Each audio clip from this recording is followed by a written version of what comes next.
primer lugar, gracias a IDEA por esta invitación a participar en este panel, en este evento. Y sin mayores trámites, los dejo en compañía de Andrés Edelstein, Sebastián Mancuso, que ya fueron presentados. Y luego tendremos un breve espacio de preguntas. Muchas gracias. Gracias, Carlos Zunkel, nuevamente por la confianza. Bueno, buenos días. Muchas gracias a IDEA y en particular a Carlos Zunkel por permitirme compartir estos minutos con colegas y amigos, Marcos y Sebastián. Bueno, en estos minutos la idea es compartir información sobre nuevas herramientas de inversión que son bastante recientes en nuestro mercado y surgen de regulaciones que ha impulsado este gobierno y que creemos que realmente abren una oportunidad interesante para el desarrollo de ciertos negocios, tanto en la parte regulatoria como en la parte que tiene que ver con el tratamiento impositivo. Con lo cual, veamos un poquito, si esto funcionara, estaríamos bien. Ahí vamos. Bueno, ahí vamos.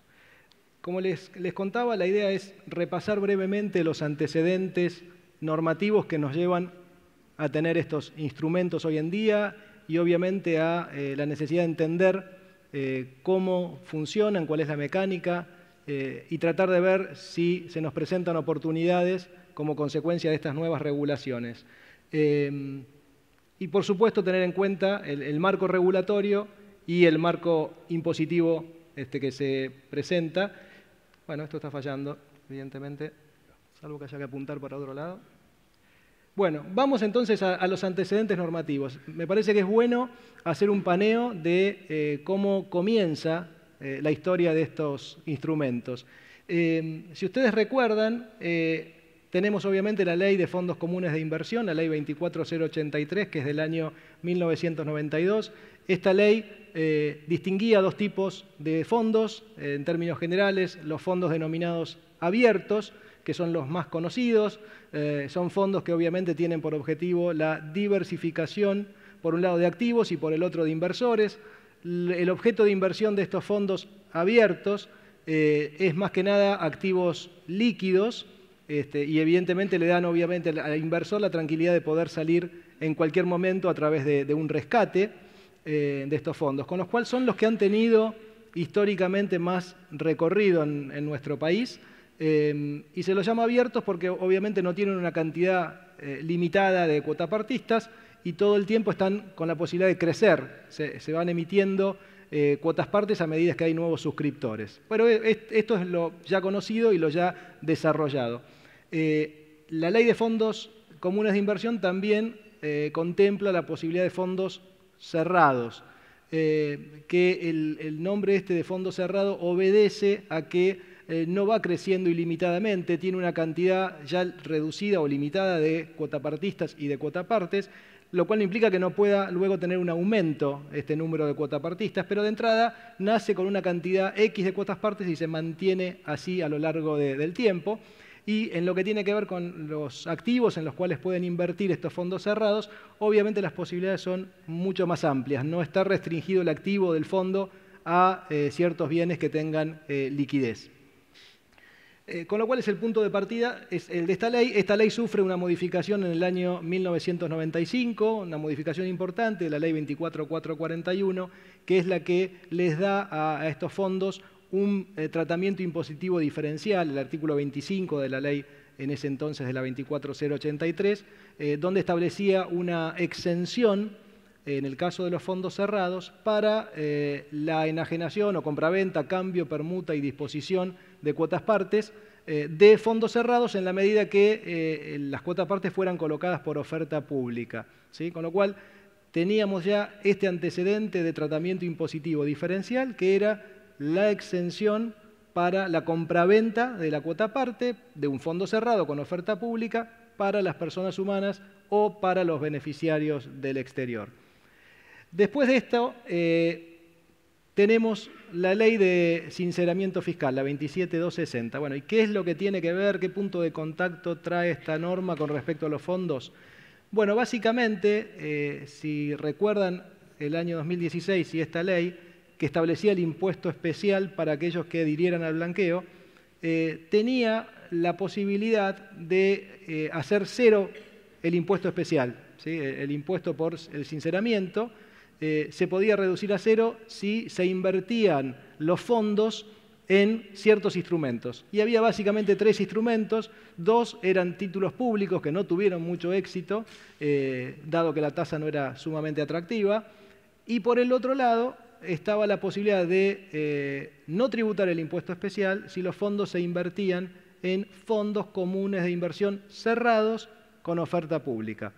Y es como que ahí se le trató de dar impulso a estos vehículos y obviamente para que esos fondos que venían del sinceramiento fueran canalizados por los cuotapartistas en este tipo de vehículos y que se empezara a dinamizar el mercado de capitales, dado que había una restricción temporal, había que tener los fondos invertidos en ese vehículo por un lapso de tiempo, etcétera, etcétera, y como las cuotas partes tenían oferta pública, se iba a generar el mercado secundario necesario. Ahora bien, cuando sale esta norma, ya cuando el proyecto se da a conocer en el 2016, aparecía una cuestión que era el tratamiento impositivo de los fondos comunes de inversión cerrados, de estos vehículos que permitían canalizar los fondos sincerados y evitar el pago del impuesto. ¿Y cuál era este problema? Bueno, que las normas impositivas correspondientes a los fondos cerrados los trataban de manera equiparable a una sociedad. Los fondos comunes de inversión cerrados eran igual a una sociedad, por ende, cualquier actividad que realizaran quedaba sujeta al impuesto a las ganancias, ¿sí? A la alícuota corporativa, en ese entonces del 35%, y eso generaba en algunos fondos o en algunas inversiones potenciales que se podían hacer dentro del fondo, lo que se denominó erróneamente una doble imposición. Se decía que el fondo común de inversión iba a pagar el impuesto y que después el accionista tendría que pagar algo adicional. La verdad es que no era así, no había una doble imposición, pero ciertamente no era demasiado atractivo el tratamiento impositivo del fondo común cuando se lo asimilaba al tratamiento de una sociedad, de una SA o cualquier otra sociedad de capital. Lo que sí era cierto es que si el fondo común de inversión tenía por objeto realizar inversiones financieras, por ejemplo, invertir en títulos públicos, invertir en obligaciones negociables con oferta pública, etc., ese fondo de inversión iba a pagar el 35% sobre esas rentas e incluso sobre diferencias de cambio en alguna medida, mientras que el inversor, que era el cuotapartista, si hubiera hecho esas inversiones en forma directa, títulos públicos, obligaciones negociables, etc., tenía la exención que hasta ese entonces regía y por ende no le era muy conveniente al inversor entrar en un vehículo de esta naturaleza cuando el vehículo iba a generar una gravabilidad muy superior, infinitamente superior a la que él hubiera tenido como persona física. Esto no era una doble imposición, fue mal llamada doble imposición, pero lo cierto es que había que tratar de mejorar este tratamiento y ahí es donde entra a tallar otro proyecto normativo, que es el proyecto del desarrollo de mercado de capitales. También proyecto del Poder Ejecutivo Nacional, que es enviado de alguna manera como promesa dentro del contexto de blanqueo, para que justamente estos fondos comunes de inversión tuvieran un mejor tratamiento fiscal. ¿Qué era lo que proponía este proyecto? Bueno, básicamente en temas impositivos muy poco, era la ley de mercado de capitales, eran 200 y pico de artículos que se estaban reformulando, había problemas mucho mayores a pero lo cierto es que había 3 o 4 artículos impositivos en este proyecto. Uno de estos artículos era el que empezaba a, de alguna manera, poner sobre la mesa el principio de transparencia fiscal para los fondos comunes de inversión cerrados con oferta pública. En ese proyecto encontramos ahí la primera piedra, o mejor dicho, la primera iniciativa para lograr una transparencia fiscal de estos vehículos que permitiera solucionar la mal llamada doble imposición. ¿Cómo sigue esto? Bueno, básicamente ese proyecto de ley de mercado de capitales que ingresa en noviembre del 2016 al Congreso no termina plasmándose en una norma legal por distintas razones. En el 2017 se intentó varias veces, no llegó la ley a salir. Luego vino obviamente la discusión por la reforma tributaria, etcétera, etcétera, y es como que el proyecto que había picado en punta quedó a un costado y la actividad del Congreso fue para otro lado. Bueno, este proyecto, digamos, de mercado de capitales quedó dando vueltas de alguna manera hasta que otra vez, post-reforma tributaria, se pudo volver a tratar el tema. Ya la ley o el proyecto había cambiado de nombre, era la ley ahora de financiamiento productivo. Y esta ley termina finalmente siendo aprobada en el mes de mayo del 2018, la ley 27440. Y ahora sí, esta ley 27440 contiene dos artículos fundamentales para lo que estamos tratando, que tienen que ver con el tratamiento impositivo de fondos comunes de inversión cerrados y fideicomisos financieros, en ambos casos con oferta pública de sus títulos valores. ¿Y qué es lo que establecen? Bueno, vamos a irlo viendo con un poco más de detalle, pero básicamente los dos artículos en cuestión, el 205 y el 206, son los que establecen claramente un principio de transparencia fiscal para estos vehículos, en la medida que cumplan ciertas condiciones, y en definitiva lo que tienen digamos, de atractivo es que establecen que estos vehículos, los dos, Fondo Común de Inversión Cerrado o Fideicomiso Financiero, no son sujetos del impuesto a la renta, ¿sí? Son por eso transparentes, y las utilidades que generen van a ser tributables en cabeza de los inversores, ¿sí? En la medida que reciban alguna distribución de utilidad.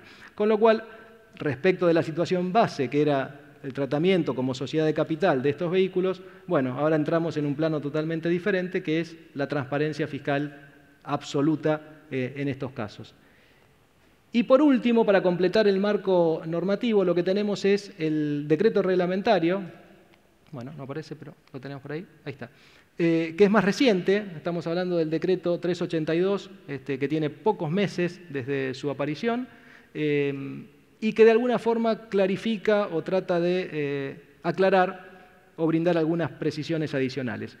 Esto es lo que tenemos hoy. Hay normas de AFIP con regímenes de información que tienen que cumplir las sociedades gerentes, etcétera, y seguramente se dictarán algunas normas adicionales, por lo pronto, por parte de AFIP para completar también el tema informativo. Pero claramente hoy tenemos un marco regulatorio bastante analizado, bastante profundo, y que permite que comiencen a verse los primeros prospectos, al menos, de este tipo de vehículos.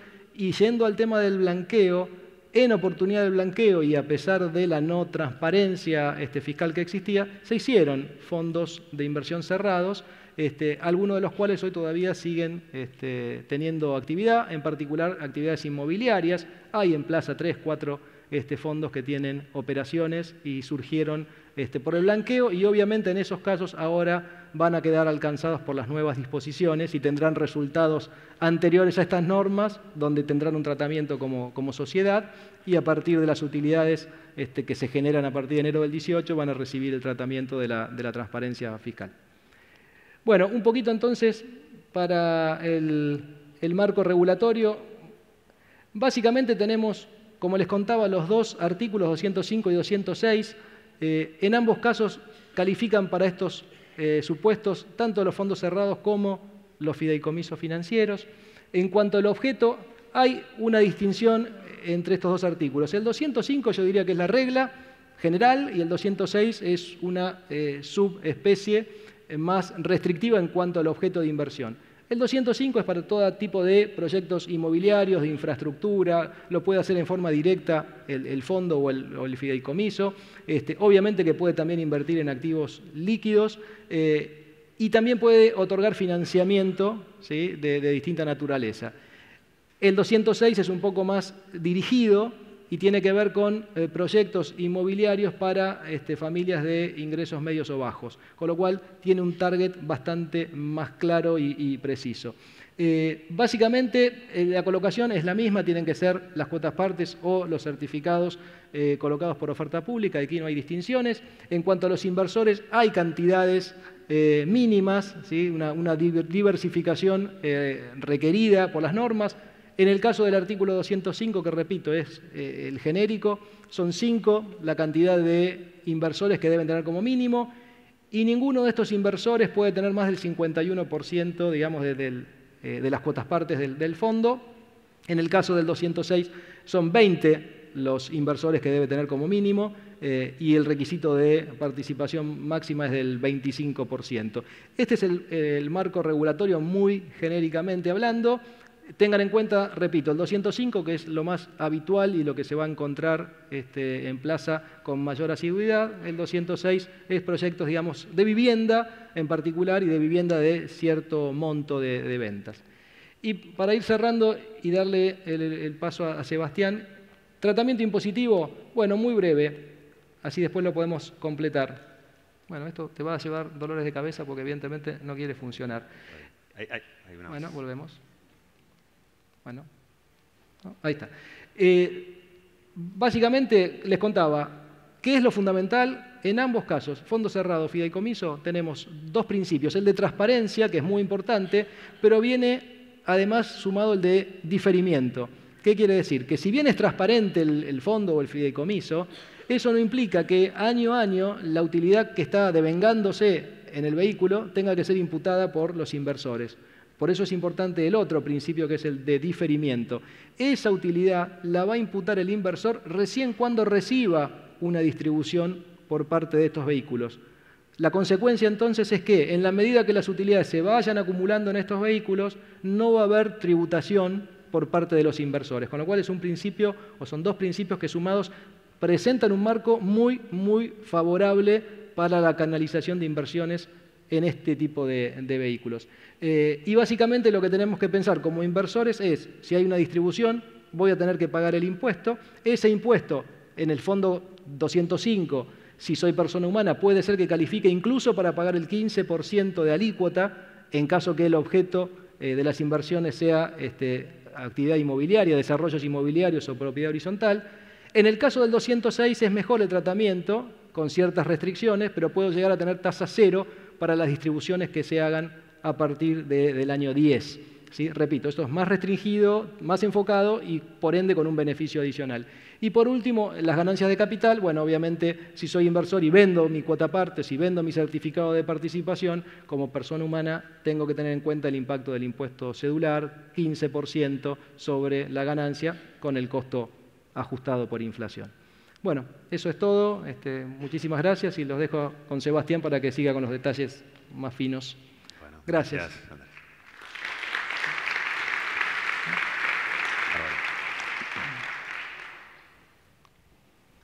Bueno, yo como decía Andrés, me paro para que me funcione mejor el micrófono y el aparatito este.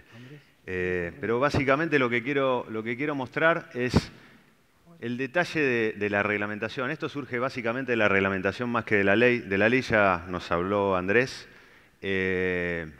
Específicamente de los puntos que entiendo son más relevantes a efecto de determinar si el vehículo el vehículo del fideicomiso financiero, el fondo común cerrado, es interesante desde el punto de vista fiscal o no. Evidentemente sí es muy interesante.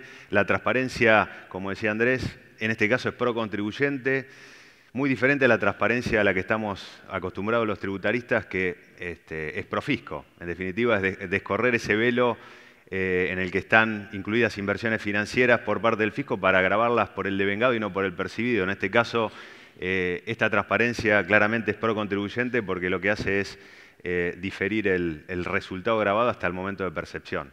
Así que evidentemente es un vehículo muy, muy interesante. Desde el punto de vista del objeto, lo primero que marcamos acá es que, como decía Andrés, o sea, específicamente el del 205, que es el del objeto más amplio, se pueden desarrollar proyectos inmobiliarios, agropecuarios, forestales, infraestructura en forma directa o también financiar esos proyectos o cualquier otro proyecto, empresa o activo, porque en realidad, desde el punto de vista de la normativa y por lo menos como la estamos interpretando, es que el desarrollo en forma directa de esos proyectos dentro del fideicomiso financiero del fondo cerrado debería ser de naturaleza inmobiliaria, de naturaleza agropecuaria, forestal o de infraestructura, pero en términos de financiamiento y de aportes de capital en cualquier tipo de actividad económica, podría utilizarse un vehículo de estos. En la medida que hablemos de financiamiento e inversión a través de capital, por ejemplo. La colocación tiene que ser 100% bajo el régimen de oferta pública, no puede haber un porcentaje fuera del régimen de oferta pública, el 100% tiene que ser a través de este régimen. Acá recordamos un poco cuáles son los requisitos que establece la Comisión Nacional de Valores respecto a lo que es una oferta pública.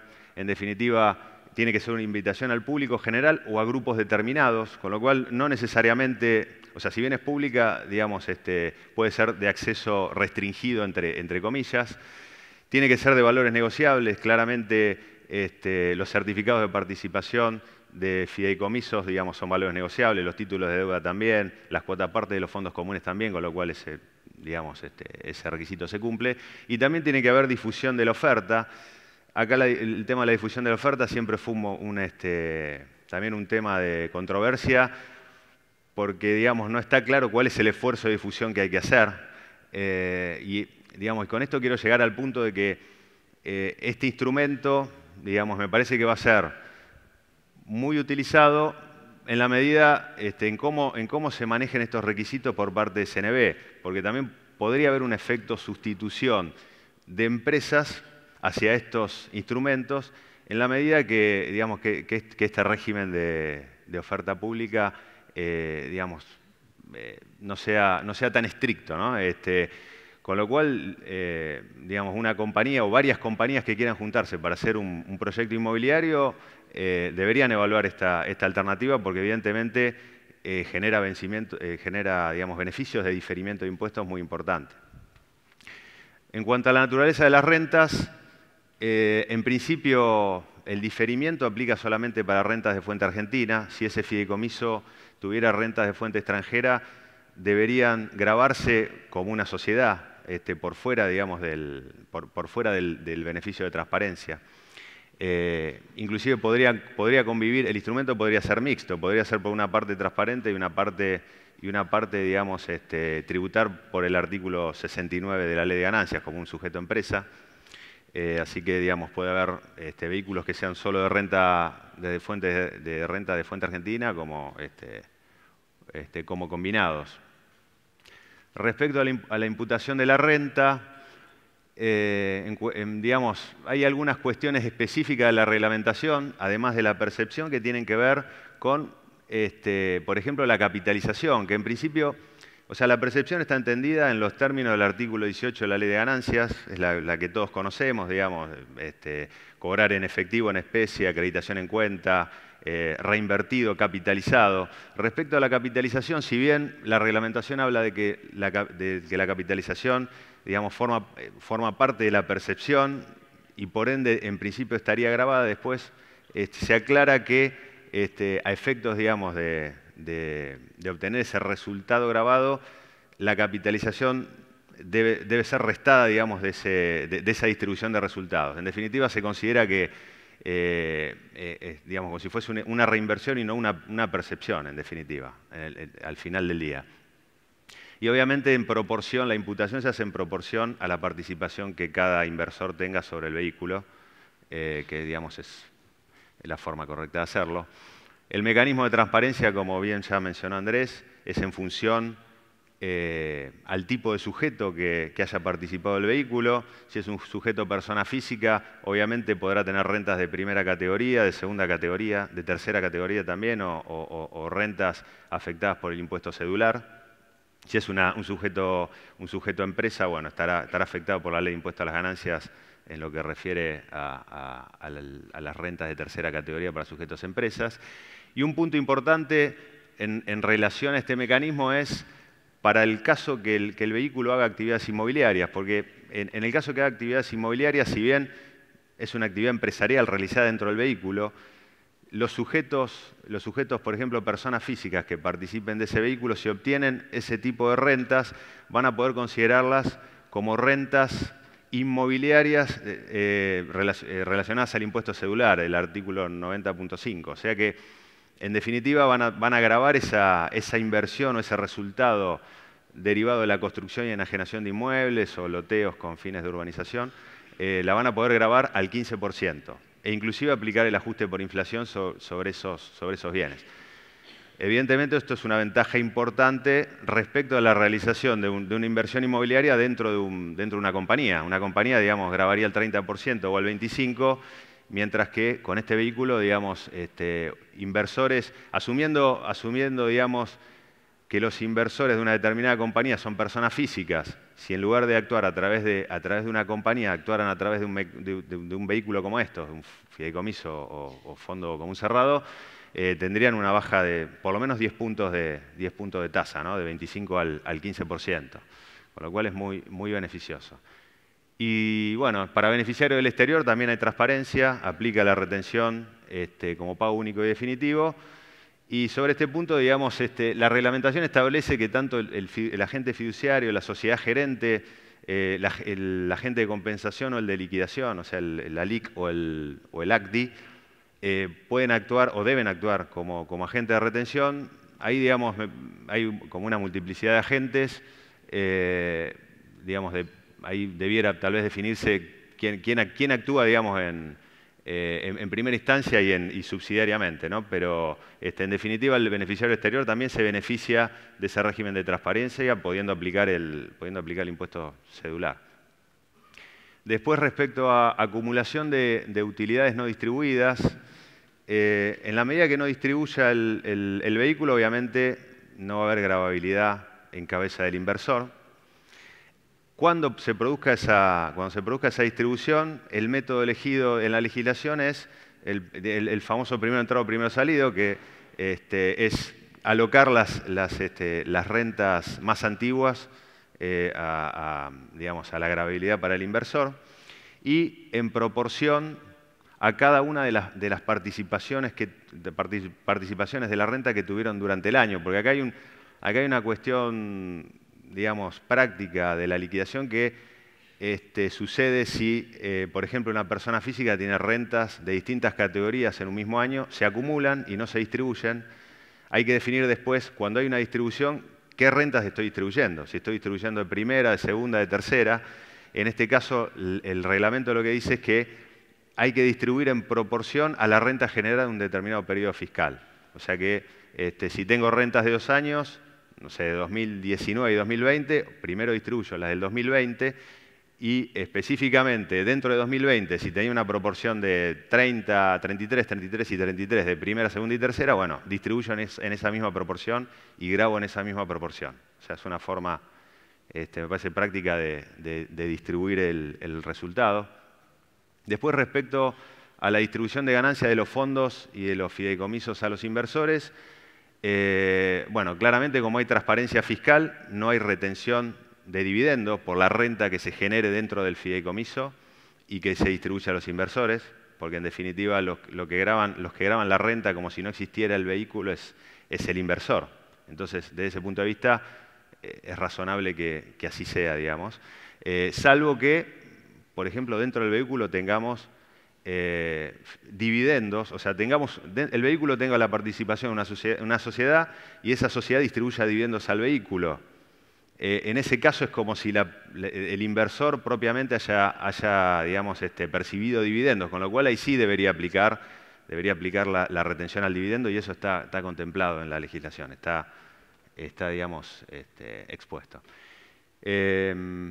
Bueno, la parte no transparente sí está sujeta a retención porque va por el canal normal de sujeto empresa. Después, bueno, como bien dijo Andrés, la venta de certificado de participación, de cuotas partes, los rendimientos, etcétera, están sujetos al impuesto cedular o a las reglas generales de impuesto a las ganancias, en la medida de que sean personas físicas o beneficiarios exterior o sujetos a empresa. Digamos, aquí no hay digamos, novedades. Los quebrantos anteriores a los ejercicios iniciados el 1 de enero del 18, como digamos, están afectados por la legislación anterior, si se generaron, pueden aplicarse por los inversores en las distribuciones de renta futura que tengan.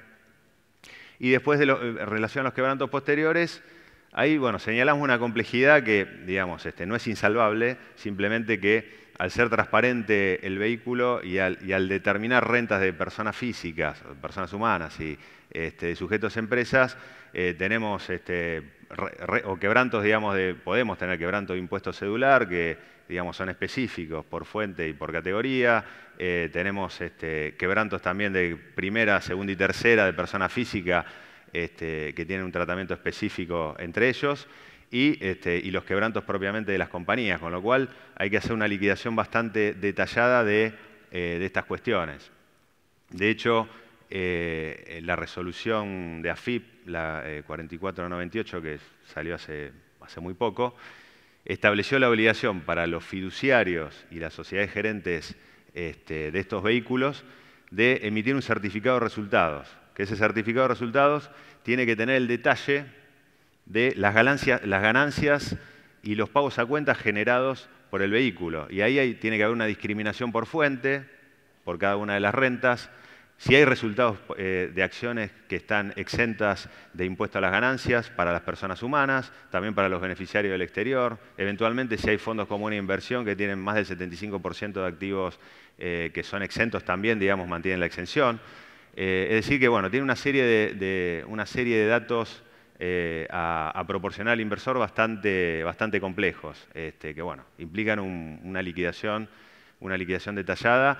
Y en principio me parece que lo más práctico es liquidar, digamos, todo el vehículo como si fuese persona jurídica y todo el vehículo como si fuese persona humana y después distribuir las participaciones, ¿no? Y lo mismo también con el ajuste por inflación, porque aplica para sociedades y para rentas de tercera categoría, explotaciones. Y bueno, puede haber rentas que no estén afectadas por el ajuste por inflación y otras que sí. Y después una última cuestión respecto al artículo 205 es que existe la posibilidad de hacer una rectificativa de ganancias para los que, hasta el 30 de agosto, hasta este viernes, para los que recibieron una distribución de resultados de estos vehículos que, digamos, pertenece al ejercicio fiscal 2018 porque, digamos, está contemplado en la legislación que este vehículo aplique a partir de ese ejercicio fiscal. Así que se puede hacer una rectificativa en la medida que se haya presentado la declaración jurada original hasta junio, que es el momento que salió la resolución general. Y bueno, y ya cerrando respecto a los vehículos contemplados en el artículo 206, que son ya de objeto más específico, que tienen que ver con viviendas sociales para personas de ingresos medios y bajos, y también, digamos, créditos hipotecarios, letras hipotecarias, o sea, no solo el desarrollo inmobiliario, sino también la posibilidad de titulizar créditos hipotecarios y letras hipotecarias para financiar este tipo de inversiones. También, digamos, similares requisitos a los anteriores en términos de colocación por oferta pública y con el gran beneficio de tener el 15% para aquellos que permanezcan más de 5 años dentro del instrumento. O sea, si el instrumento existe por más de 5 años, tenemos el 15%. Más de 10 años tenemos el 0%, que el 0%, en definitiva, lo que nos permite también es eventualmente computar algún gasto relacionado con esta inversión. En lugar de ser exento, si no tenemos que hacer algún tipo de prorrateo eventualmente. Y para los de más de 10 años también, o sea, además de aplicar, porque esto en definitiva este beneficio aplica para personas humanas y para beneficiarios del exterior, pero para el caso de inversionistas de más de 10 años también entran a jugar ahí los inversores institucionales que ahora lo vamos a ver, que es la última slide. Ya ahí cerramos. Y bueno, menos de 5 años obviamente se pierden los beneficios, hay que devolverlos. Y esta es la definición de inversores institucionales: Estado, digamos, bancos, compañías de seguros, y digamos, dentro de ellos se encuentran también las personas jurídicas que tengan inversiones por más de 350.000 UVAs, que son más o menos $250.000. En definitiva, cualquier compañía podría aplicar a este instrumento en la medida que mantenga los fondos más de 10 años, pero a tasa cero, ¿no? Así que me parece que es un instrumento muy bueno como para tener en cuenta. Así que bueno, gracias. Sebastián. Bueno, muchas gracias, Sebastián. El tiempo nos ha jugado una mala pasada, pero bueno, me tomé la licencia después de tantos años ni idea, me voy a tomar un minutito más porque había alguna pregunta que le queríamos hacer a los expositores. Andrés, vos que estuviste un poco en la cocina de estos instrumentos, vehículos y todo el desarrollo y que se llegó hasta acá, digamos, por fin con la normativa ya que nos permite poder usufructuar de los mismos, la pregunta que te haría es, ¿qué perspectivas ves de desarrollo de estos vehículos en el horizonte inmediato? Bueno, es una linda pregunta. Creo que estamos todos un poquito condicionados por la incertidumbre electoral, es evidente. La realidad puedo tal vez sintetizar qué es lo que venía pasando y qué es lo que uno esperaría. Lo que ha venido pasando en esta actividad es que había mucho interés en la generación de estos vehículos, empezando por los propios desarrolladores inmobiliarios. Había realmente una vocación de estudiar estos instrumentos y empezar a transitar el camino de aprobación de CNB, que es como arrancan obviamente en la mayoría de los casos, y básicamente en fondos comunes de inversión con objeto inmobiliario. Muchos, realmente cantidades de casos que se estaban analizando para embarcarse. Obviamente con el resultado de las PASO, eso se puso en un stand-by hasta recalcular un poquito y tener más claridad del futuro. Pero primera cuestión, mucho interés, el tratamiento impositivo es realmente sumamente atractivo. Yo creo que no hay algo así realmente en el mundo, ¿sí? Se hablaba mucho de los REITs en Estados Unidos, de las fibras, de los SICAPs, etcétera, en México, en Chile, en España.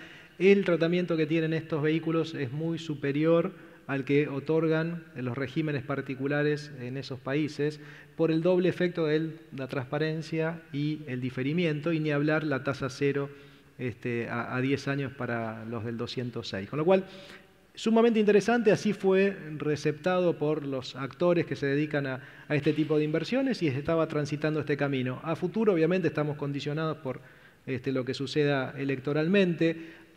Yo creo que, obviamente, si hay una continuidad, es claro que se va a seguir desarrollando como venía siendo de alguna forma prioritario, de generación de mercado de capitales, que todo esto lo que hace es justamente tratar de generar las bases para que crezca el mercado de capitales.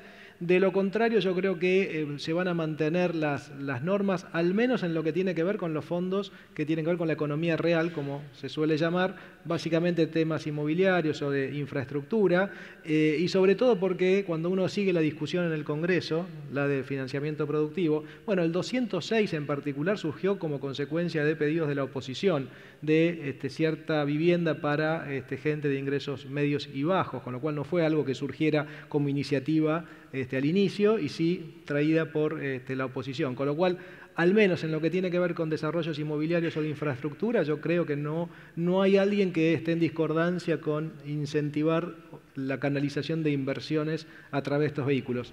Con respecto a otras actividades, es un signo de pregunta que, bueno, iremos develando próximamente.